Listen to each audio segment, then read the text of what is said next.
Welcome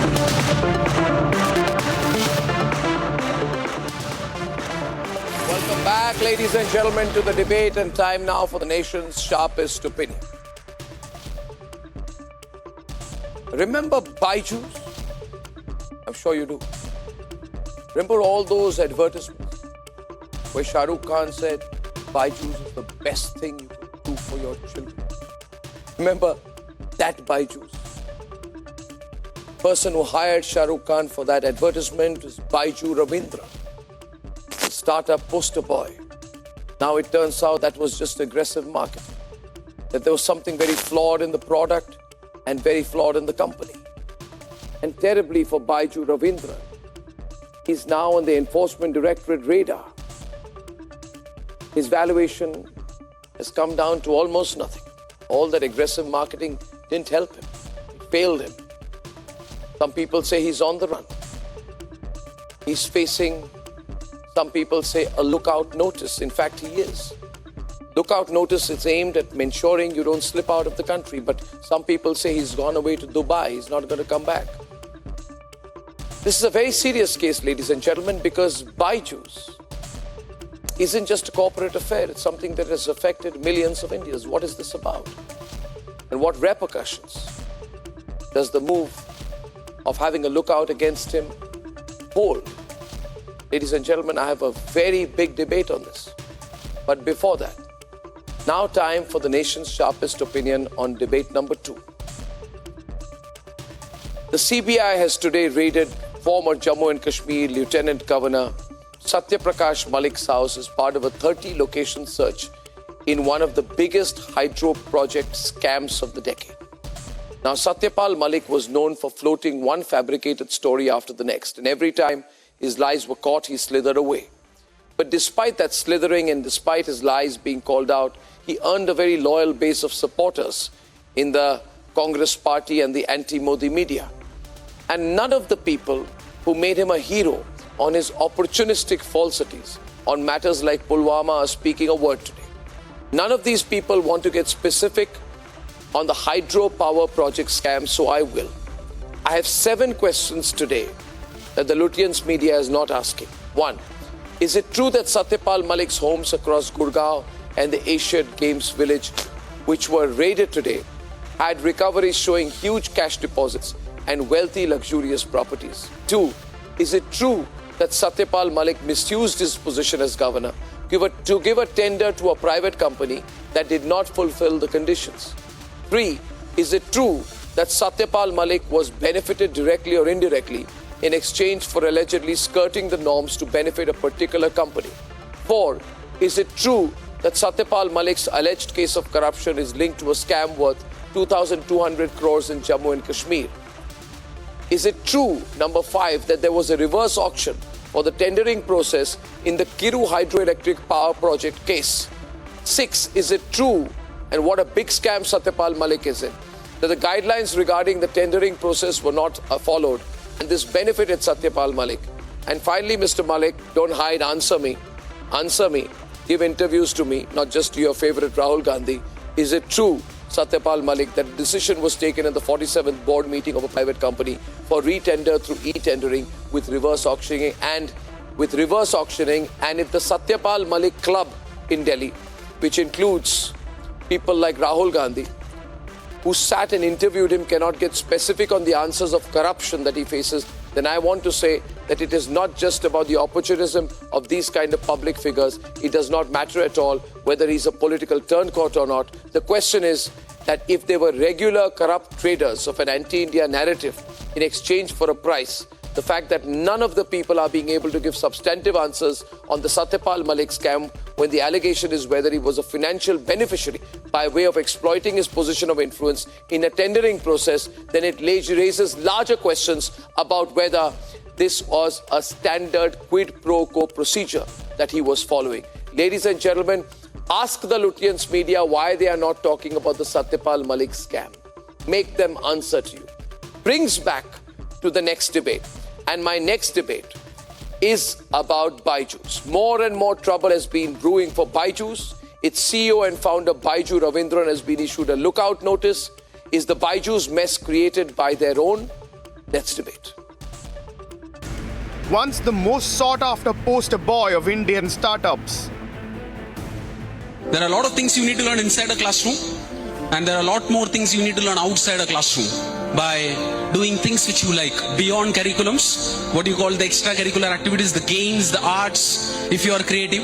So I have learned most of the real life skills outside classrooms by playing multiple games. I have played a lot of them, almost all of them at college level, some of them at university level, and that's where you learn how to play in a team, how to lead a team, how to work in a team later, how to get that killer instinct, how to be extremely positive.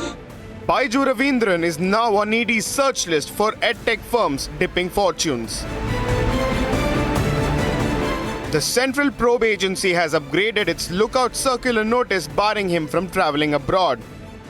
The Enforcement Directorate has now gone ahead and given a notice to the Byjus CEO Raveendran stating that he will have to appear before them, and they have also gone ahead and informed the Immigration Bureau as well. Not only that, several of the employees have also stated that they had been terminated in late 2022 in the last quarter as well. But until now, there have been no dues paid to thousands of employees amounting to crores of rupees is what we get to understand. As the beleaguered Byju CEO fights free fall, the edtech firm is battling debt burden, cash flow woes, poor working conditions, questionable business decisions, and poor customer service. In a video that has now gone viral, a family took a TV installed at Byju's office home after inordinate delay in the refund of a tablet. From roping in Shah Rukh Khan as its ambassador in 2017 to becoming official sponsor of FIFA World Cup in 2022 to facing ED heat for suspected violations of foreign exchange laws. Is Byju's mega mess created by its own? Let's debate.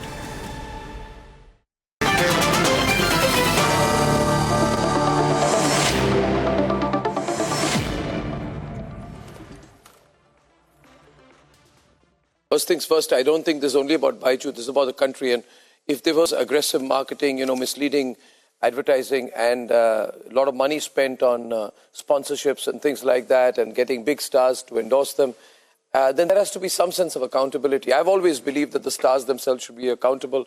That is a larger debate. But the question goes back to Byju. I mean, where is Byju? What is he doing? What is this mess about? I want to start with Kishore. Kishore, what do you think? I mean, what's gone terribly wrong in this case? Kishore Subramaniam, Swale Seth, Srinidhi RS is co-founder of Cherry Learn. He thinks that Byju has done a great thing in the country. Sumant Prabhu is CEO of Ulipsu, and Kapil Madan is with us today. First, Kishore. Kishore, what do you think? Okay, Byjus is a classic case of growing too big, too fast. See, the pandemic, when it came in 2020, people thought that, this is the greatest opportunity and the offline mode is going to get completely closed and we're going to expand. Now, let's understand that when you are in a situation where the market is ripe and data shows that you can manifold increase your business in terms of client acquisition, what is the fundamental rule of business which many CEOs or management miss is that at this rate of expansion, will you be able to sustain the organization in terms of its overheads? Will you be able to service your debt?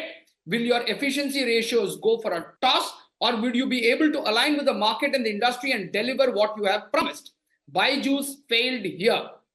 In 2020, when they went on that acquisition spree, remember, the total funding that the industry had was about $6.5 billion, out of which close to 50% went to one single company, the darling of the edtech industry of India, Byjus, and they took about $3.5 billion.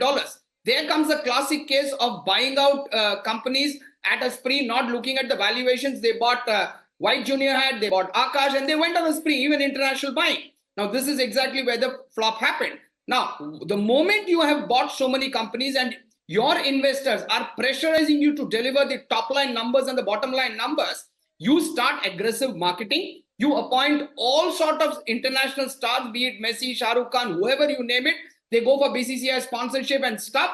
And that time, what happens is that your aggressive marketing makes your employee pressurize customers. You start lending, you start defaulting on loans. By the way, they have not even paid rentals. And added to all these woes, there is non-disclosure for 22 continuous months, data being hidden, FEMA violations. You have not even paid your EPFO. There are salaries getting delayed. Now you've seen the viral video of a TV being taken away. This is a classic case of greed gaining over sensible economics and business acumen and leading to the fall of an tech giant. Let me tell you, they came up with a great model, but they did not have the rationale and the sense to sustain it with wise economic prudence and fiscal prudence, and that's where the fail happened. I'm not sure it's only about bad business strategy. I'm not sure about that. I think it's about also not following due process. And this is true of many companies in India that have these Chinese investments. You know, they feel more answerable to their Chinese investors than they do to the Indian government. I mean, that's my real concern in this case. Sohail, what do you think? I would like to You've known them. Point here. Today, what do you think? What's gone wrong? I think 3 or 4 things have happened. Sohail. Marketing, aggressive or not, is no substitute for a good business proposition and a sound business plan. I can throw away money, especially in this whole universe, because the money is cheap. You talk about Chinese money, even Californian money is cheap. Arnab Goswami can buy things from Amazon at dirt cheap prices, lower than what even manufacturers can give, because Amazon is subventing. It's cheap money in California, which they are flooding the Indian market with, which is why the figures that you have to look for is not just top line, it's also bottom line. Number 2, Arnab, you know me for the longest time. I'm a great disbeliever in brand endorsements. You know, these celebrities, they endorse the brands, they take so much of money, the promoters get so enchanted by them, but it does nothing, diddly jack for the business. The third is when you have cheap money available to you, the question that you have to ask is not only about Byju.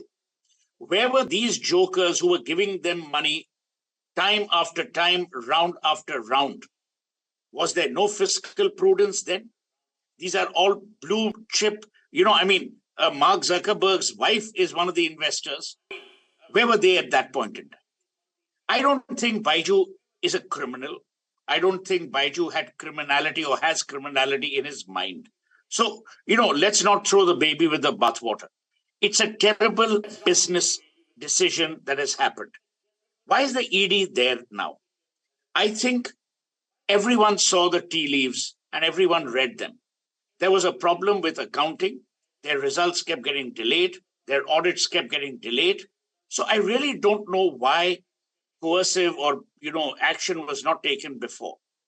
Having said all of this, Arnab, there is no question that Byju built a great business idea, but failed to implement it from a strategic point of view. So strategically, they were flawed. Also, let me tell you, in this country, there's a difference. During COVID, the online universe was very beneficial. Post-COVID, the online universe almost vanished. Also, Kishore Subramaniam alluded to that, I think. The employment of middlemen who were forcing people like an Arnab or a Sohail or a Kishore to get onto online classes, to buy these packages, that to my mind was the worst kind of coercion. So obviously, things are in a mess. But you know what? It's not a bad day for Byju alone. It's a bad day for the EdTech universe. It's a bad day for Startup India. No, it's not. To my mind, it's a wake-up call. So I think it's a great wake-up call for those Johnnies who think they can get away by manipulating the system. It's this very vicious circle of valuation. And that comes in, Srinidhi, Sumant, I want your take on that. This whole thing of greed and valuation, everybody wants to be a unicorn, a decacorn, everybody wants to be worth 10,000 crore rupees. Nobody thinks of doing a medium-sized company in a good way, earning a bottom line. Those things are seen to become old-fashioned. We want to become a startup. You want to become a unicorn within 6 months of starting your company, or you've not made it. and you're willing to fund it any which way. What happens is that then somewhere, Srinidhi, it becomes a con job. You're not following a business proposition. You're saying, I want to use the word EdTech. So if I get into EdTech and I have this cool name, and all of us founders wear t-shirts of some type, and we talk cool, and we go to a few events, then damn the revenue, damn the real business. We'll get the valuation and we'll make the exit. So it's all about getting out of the company rather than building a company. This is the mentality. I'm not saying Byjus reflected that mentality, but he got sucked into it. He got sucked into it. You know, big life, big valuation, Dubai dreams, I call it. And eventually you have to be in Dubai. You can't come back to India, because come to India, you'll be arrested. So am I wrong in this assessment of what's going on in Indian business, a large part of the digital business especially? What do you think, Srinidhi? Arnab, before I say anything, I would like to give some context. So first of all, when we say Byjus did a great job, so without giving a context, it would be a wrong statement. So what I believe is, when in 2011 Byju started, so he actually started an edtech revolution in India. But now, 10 years down the line, we have close to 13,000 plus edtech companies in the country. But all these years, so there were acquisitions and complaints about unaffordable edtech and harsh work practices and pushing parents with dreams and making them take loans to subscribe to an edtech product, right? But what I believe is, now the country or the edtech ecosystem is into a different path, and now people are actually speaking about impact edtech, right? So edtech was actually commercialized and it was actually made as an industry, like how private schools are run. But when we started Cherry Learn 3 years down the line, so we were inspired by Byjus. So that's why I want to give a credit to Byju Raveendran, right? But second thing, to correct you, we are not an edtech, but we are an impact edtech, right? So what we are actually trying to do is, making education available to everyone and democratizing quality education. So my stand is, in India, in K5 alone. No, I don't doubt that. I don't doubt that. No. Yeah. Srinidhi, I'm not typecasting you. I'm not typecasting you. I appreciate what you're doing. I'm an entrepreneur myself. I have great respect for all entrepreneurs, and people like you and I have built companies from ground up, so I respect what you're doing. All I'm saying here is, on a serious point, this unicorn business has gone too far, I believe. And Sumant, if I can get you in on this, who gets a valuation that is 75 times their revenue? You can get a valuation twice your revenue, thrice your revenue. If you're a digital company, 5 times your revenue, 8 times your revenue. That also if you're not loss making. But who gets a valuation 50, 60, 70 times their revenue? Which company is making 17 times the loss it was making in 2020, in 2021, and get a valuation 75 times their revenue?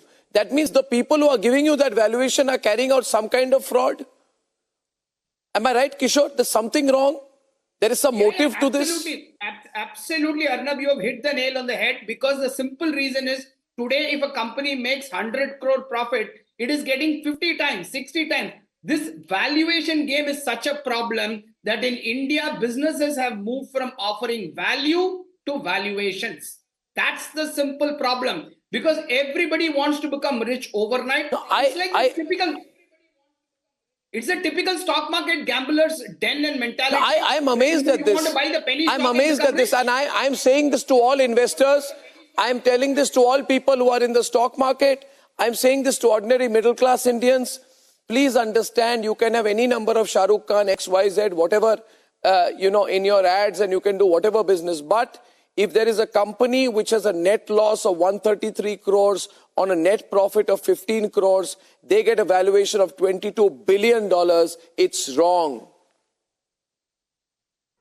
Something is wrong. The antenna should go up immediately. Am I wrong in that assessment? But also take into account the people who fund these organizations.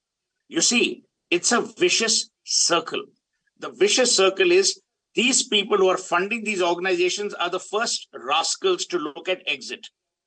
I'll give you an example. I'll take the name. I don't care.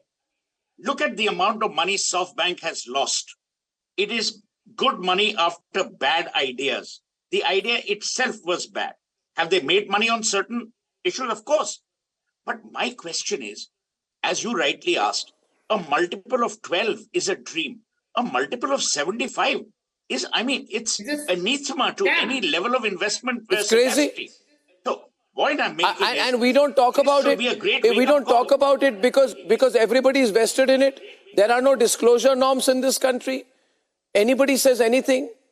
The same thing happened with cryptocurrency, and people are being taken. Indians are being taken for a ride. Kishore, Narendra Modi did the most amazing job, and hats off to the government. And I'm no Modi bhakt, but the good job was in creating an ecosystem of startup India. I know of many young people, Arnab, who have no valuation, but provide great value. They are getting a tax write-off. They are being systematic. They are building businesses block by block. So don't throw the baby with the bathwater. What Modi has done in Startup India is outstanding. But there will always be some people who will, defy logic. Yeah. Sumant. Sumant's coming in, Suhail. Also the question Sumant of Ulipso. Yeah. Yeah, see, the question is, as entrepreneurs, right? If you look at the Silicon Valley also, the same trend has been there. That, there were companies where ideas were, appreciated and valuation was given based on the idea sometime, based on the business model sometime, even before achieving a certain quantum in the business. So now the question is whether it's wrong. The question is it has already happened. But today, just throwing a bad light on an entrepreneur, like let's say if everything would have gone right for Byjus today, like everybody would have appreciated him, like he was a poster boy of the entire ecosystem. And as one of other panelists said, a lot of edtech entrepreneurs were inspired by Byjus. See, let's look at the Indian startup ecosystem, right? We saw e-commerce boom. We saw edtech boom. We saw the fintech boom. We are seeing the EV boom now. But there are 30 crore children in the country. EdTech is a big industry. There are many problems to be solved. And there was a man who jumped in to solve these problems. And he took bold steps. And according to that, some ecosystem, supported him. Fortunate or unfortunate, supported him, whatever happened. But today, throwing completely bad light on an entrepreneur, because he took a bold step Let to me be really work in an This is not unfortunate. An So I think it is. We need to support an entrepreneur who has given 10,000 plus jobs to the in the country, and who made a difference for crores of children. There were 10 crore children. There were crores of children who were learning on his platform. Where the Please, sir, don't do this. Of the children were just let's not shoot off children. Sumant, don't shoot off children. This is a far more serious matter than that. Correct. I am not discounting the talent of Byju Raveendran. I stand with what Sohail said. He's a talented guy. But the problem that Byju has done is that either he's chasing bigger money dreams or he's allowed his greed to get the better of him. And that's where this whole valuation thing, that begins to get the better of you. You don't think about your business. You only think about your valuation. And how can unaccrued profits be used to project higher valuations? All chartered accountants will have a nightmare over the kind of things that were happening at Byjus. Kapil, this is accountability, in my view. What's your take, Kapil? Arnab, I will, just say here that, businesses do fail, ideas do fail. And until and unless there is malice, until and unless there is an ill will, until and unless there is an intent to, defraud and gain money illegally, you can't be prosecuting your businesses. You can't be prosecuting your entrepreneurs. See, what is the kind of, the message we will be sending? I am not for a minute here, defending on facts whether Byju has done anything wrong or Byju has not done anything wrong. I am here, talking on a simple premise that just only because a business idea has failed a startup has failed, you cannot label an entrepreneur as a criminal. That's my, short point here. And of course, yes, we are a country, that has laws. We have countries where we have, elaborated compliances, which all the business houses has to maintain. And if someone has not maintained, yes, there would be a logical consequence that will follow. I mean, business houses do face prosecutions. They do face different governmental agencies for different compliances, violation, etc. But to say and condemn, a big idea, an idea that initially kicked off well, but could not sail through. No, I wouldn't. Yeah. As an entrepreneur, I would never blame an idea. I would only say that we need to reflect. I mean, I think Byjus and Paytm, we just need to reflect very seriously, because I have entrepreneurs like Sumant and Srinidhi on the program. I have a lot of respect for people who build businesses, because it's a humbling and difficult experience, and it's a learning experience. But the only issue that I'm raising out here is Paytm and Byjus particularly need to be case studies in what not to do. Like what Anil Ambani is a case study in what not to do. In what Jet Airways is a case study in what not to do.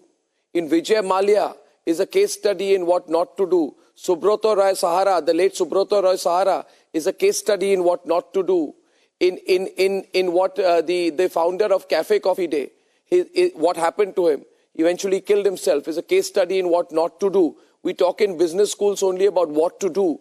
We should also study what not to do, so that businesses are built on strong fundamentals. That's all I'm saying. I wish Byjus well. He should face the law if that is the case, and he should do justice to the people who have benefited him over the years. Ladies and gentlemen, a very short break, and then the Satyapal Malik scam.